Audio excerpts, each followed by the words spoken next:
আসসালামু আলাইকুম রহমতুল্লাহ। আমরা আজকে এমন একটা অভিভাবককে আমাদের সামনে পেয়েছি যে অভিভাবকটা রিয়াদুল জান্নাত আদর্শ দাখিল মাদ্রাসার একদম শুরু থেকেই আমাদের রিয়াদুল জান্নাত মাদ্রাসার সাথে আছেন। তো আমরা একটু ভাইয়ের সাথে কথা বলবো। আসসালামু আলাইকুম। ওয়ালাইকুম আসসালাম ভাই ভালো রহমতুল্লাহ। আছেন? জি, আলহামদুলিল্লাহ ভালো আচ্ছা, আছি। আপনি তো আমাদের রিয়াদুল জান্নাত আদর্শ দাখিল মাদ্রাসার একজন পুরাতন অভিভাবক। তো বলছিলাম যে আপনার এই আহ, এখন যে সন্তান পড়ছে আর প্রথম যে সন্তান ছিল একটু যদি বলতেন শুরু থেকে কত সাল থেকে আর কি। আসলে স্টার্টিং পিরিয়ডে আমার মেয়েটাকে প্রথম যখন ভর্তি করি, এখন সেই মেয়েটা ড্যাফোডিল ইউনিভার্সিটিতে ইংলিশে অনার্স করছে। একই সাথে পরবর্তীতে দ্বিতীয় ছেলেটাকে ভর্তি করি। ছেলেটাও এখন ইন্টারমিডিয়েট পরীক্ষা দিচ্ছে।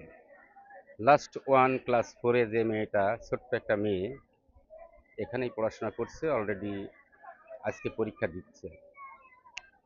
আর ভালোবাসা, ভালো লাগা, কারিকুলাম, শিক্ষার মান, আন্তর্জাতিক অঙ্গনকে বিশ্লেষণ করে দেখেছি যে মোটামুটি ভালো লাগে সব কিছু মিলিয়ে। যে কারণে আজ প্রথম থেকে শেষ পর্যন্ত নিয়মিতই আমি, মনে হচ্ছে ছেলে মেয়েদের সাথে আমিও এবং আমার ওয়াইফ দুজনেই পড়াশোনা করছি।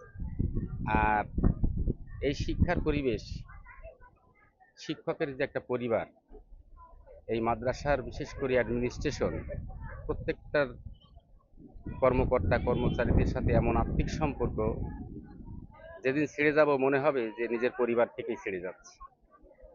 এই জন্য নিয়মিত আর মিস করি না কখনো, আসি। ধন্যবাদ। সাধারণ একজন আপনার অভিভাবক হিসাবেই আমি এখানে আসি এবং ভালো লাগে। আশা করছি মনোতৃপ্তি, মনের বাসনা সবই পূর্ণ হয়েছে। আচ্ছা, আপনার প্রথম মেয়ে তো হচ্ছে যে সাফা কত সালে এখানে ভর্তি হয়েছিল? হ্যাঁ, সাফাকে যখন আমি ভর্তি করি, তার পূর্বে এই মাদ্রাসার একজন স্বনামধন্য সভাপতি ডক্টর মুজাম্মেল সাহেব, উনি আমাদের ওখানে কুষ্টিয়াতে গিয়েছিলেন কোনো একটা মাহফিলে, এবং এই মাদ্রাসার বক্তব্য ওই মাহফিল থেকেই তার মুখে আমি শুনি। শোনার পরে আমার ইচ্ছা জাগে যে এত প্রতিষ্ঠান থেকে ঢাকার অবস্থা, কুষ্টিয়ার অবস্থা, একটা এক্সেপশনাল প্রতিষ্ঠান। এটা ভেবে আমি সঙ্গে সঙ্গে আর দেরি না করি, একটা বাসা ভাড়া নিই। বাসাটাও একবারেই পেয়ে গেলাম। এখনও সেই 13টি বছর সেই বাসায় আছি। এত বছর বাসায় থাকলাম, বাসার মালিককে চিনলাম না, অথচ এই মাদ্রাসা কর্তৃপক্ষ মেয়েটাকে ভর্তি করার পর থেকে হৃদয় নিংড়ানো ভালোবাসা, যে আন্তরিকতা পেয়েছি, তাতে মনে হয় যে আল্লাহর ইচ্ছা আর সন্তান আসবে কি আসবে না জানি না, মনে হচ্ছে থেকেই যাই। এ ভালোবাসাটা প্রকাশ করার মতো না। লাস্ট ওয়ান, মনে হয় যে মনের টানে সকল কাজ ফেলে দিয়ে একটা ফরজিয়াত দায়িত্ব পালন করার মতো মনে হচ্ছে যে অফিসিয়াল ডিউটির মতো আমিও একজন অভিভাবক হিসাবে আসি। যতক্ষণ ছেলে মেয়ে লেখাপড়া করুক, আমি ঘুরি বাইরে, স্যারদের চেহারা দেখি, এইসব জান্নাতের যাত্রী ছোট ছোট বালকদের আমার গ্লেমানদের কথা মনে হয়, যে মার্বেলের মতো ঘুরে বেড়াচ্ছে, পড়াশোনা করছে, রত্ন বের হচ্ছে, আর আমি তার একজন অভিভাবক। ঠিক আমিও আমার নিজেকে একজন শিক্ষার্থী মনে করেই এখানে ঘুরছি। এর চেয়ে ভালো লাগা আর কিছু নাই এখানে। ঠিক যেটা চেয়েছিলাম 100% না পেলেও কাছাকাছি পেয়েছি, এই ধন্যবাদ, এই আলহামদুলিল্লাহ আর কি। আর তাদের ফাউন্ডেশন কোর্সটা এমনভাবে পেয়েছি যে তুলনাহীন। বাংলাদেশের যত যত প্রিন্ট মিডিয়া, ইলেকট্রনিক্স মিডিয়ায় যত রকম প্রতিষ্ঠান আছে, আদর্শ তো আদর্শই।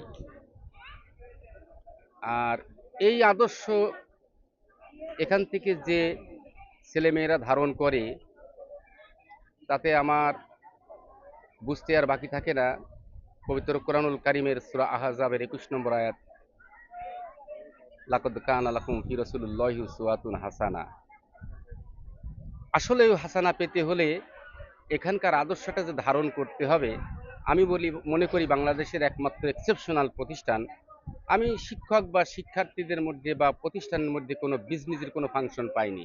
শিক্ষার জন্য যেটা দরকার সেটাই দিচ্ছে। এটা আল্লাহর শুকরিয়া। আমার ভালো লাগছে সোজা কথা। এবং সবাইকেই আমি আহ্বান করব যে আপনারা এই সুশৃঙ্খল একটা পরিবেশে সকল পলিটিক্যাল অবস্ট্রাকশনকে, সকল চ্যালেঞ্জকে মোকাবেলা করেই ছোট্ট একটা প্রতিষ্ঠান মনে হচ্ছে বৃহত্তর পরিসরে আজ পা দিতে যাচ্ছে। আর মহান পরিকল্পনাকারী আল্লাহ কখন যে শুভ দৃষ্টির উদয় হবে, অচিরেই আন্তর্জাতিক রূপ লাভ করবে আমার একটা বিশ্বাস। আপনাদের এই অদম্য প্রচেষ্টাকে আল্লাহ কবুল করুক এবং বিশ্ব দরবারে রিয়াদুল জান্নাত আদর্শ দাখিল মাদ্রাসা আন্তর্জাতিক রূপ পাক এবং পাবে। আই এক্সপেক্ট অ্যান্ড হোপ, ইনশাআল্লাহ। তো ধন্যবাদ মাসুদ ভাইকে। মাসুদ ভাই আসলে এতটাই আবেগে আপ্লুত হয়ে গিয়েছে। আসলে সত্যি কথা বলতে কি, মাসুদ ভাইয়ের আহ, দুইটা সন্তান রিয়াদুল জান্নাত মাদ্রাসা থেকে দাখিল পাশ করে চলে গিয়েছে। এখন তার ছোট মেয়েটা আছে। তো আমরা তার উজ্জ্বল ভবিষ্যৎ কামনা করি এবং রিয়াদুল জান্নাত মাদ্রাসা যেন আরো উত্তরোত্তর ভালো করে এই কামনায় আজকের মতো আসসালামু আলাইকুম রহমতুল্লাহ।